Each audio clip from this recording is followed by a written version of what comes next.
একবার মহাত্মা গৌতম বুদ্ধের কাছে এক রাজকুমার আসেন এবং বলেন, হে বুদ্ধ, আপনি সবসময় সবাইকে বলতে থাকেন যে ধ্যান করো, ধ্যান করো। কিন্তু ধ্যান করা তো দূরের কথা, আমি তো কিছু সময়ের জন্য চোখ বন্ধ করে শান্তিতে বসতেই পারছি না। আমার মন এতটাই অশান্ত যে এটা সব সময় পরিবর্তন হতে থাকে। যখনই ধ্যান করতে বসি তখনই আমার ভেতরে নানা ধরনের বিচারের ঝড় উঠতে থাকে। অনেক খারাপ চিন্তাভাবনা আসতে শুরু করে।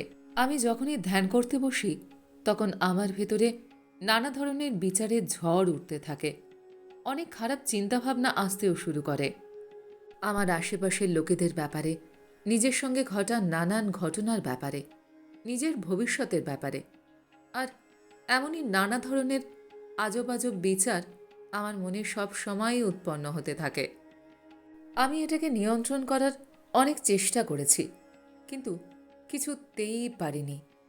আর এটা যখন থামাতে পারছি না তখন অস্থির হয়ে ধ্যান থেকে উঠে পড়ি। হে বুদ্ধ, আপনি আমার এই সমস্যার কোনো সমাধান বলুন। বুদ্ধ তখন বললেন, এটার আমি কি সমাধান বলতে পারি? ভাবো, এটা তোমারই মন, আর এটা তোমাকে কিছুক্ষণের জন্য চোখ বন্ধ করে থাকতে দেয় না। কতটা স্বাধীন করে রেখেছ একে। রাজকুমার তখন বললেন, মহাত্মা বুদ্ধ, আমি অনেক ভেবেছি, কিন্তু আমি আমার এই সমস্যার সমাধান খুঁজেই পাচ্ছি না। এর জন্য আমি আপনার শরণে এসেছি। আপনি এখন কোনো রাস্তা দেখান আমাকে, প্রভু।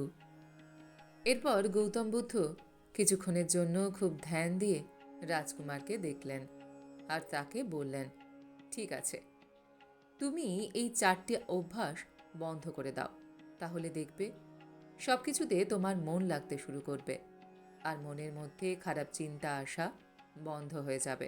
রাজকুমার খুবই মনোযোগ দিয়ে মহাত্মা বুদ্ধের কথাগুলো শুনতে থাকেন।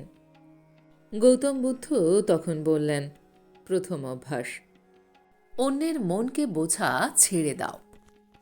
তুমি বা তোমার মতো বেশিরভাগ লোকেরা সবসময় অন্যের মনের কথাকে বোঝার চেষ্টা করতে থাকে। মনে করতে থাকে, আচ্ছা, সামনের ওই ব্যক্তিটি আমার ব্যাপারে এই রকম ভাবছে।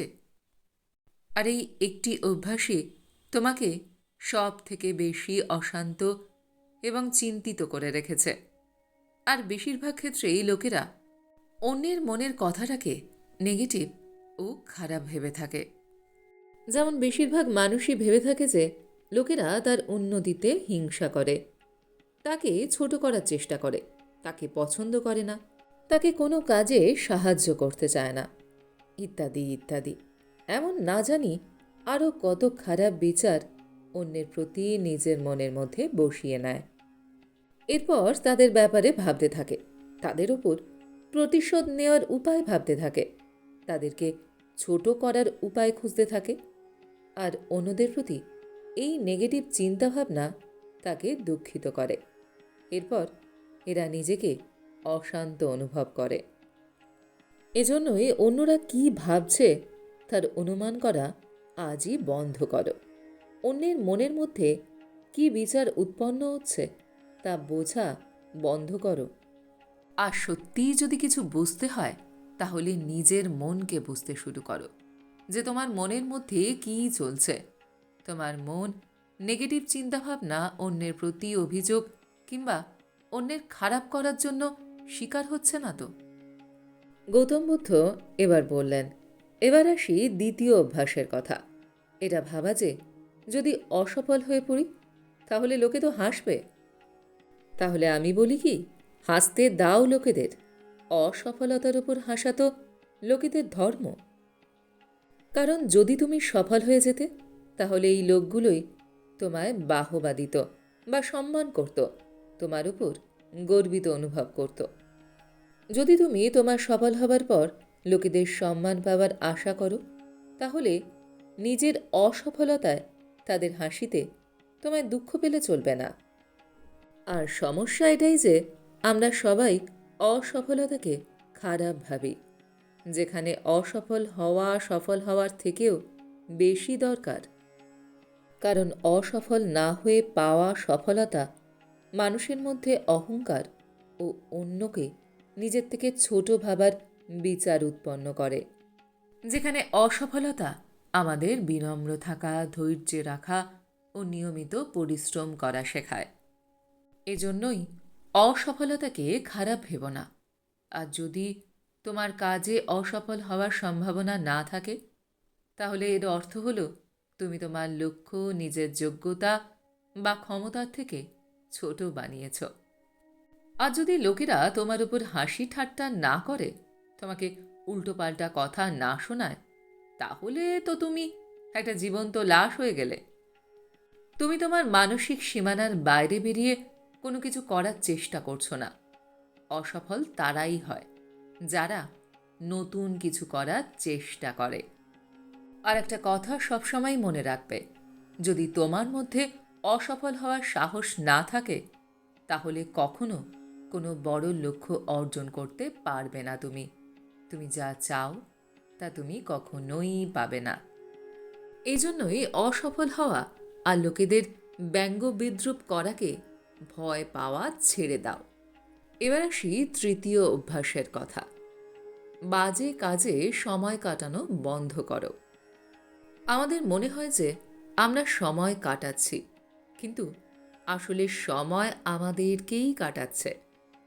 লোকেদের দ্বারা সময়কে ফালতু কাজে ব্যর্থ করার শুধুমাত্র একটাই কারণ, যেটা হলো তাদের মনে হয় যে তাদের কাছে অনেক সময় আছে।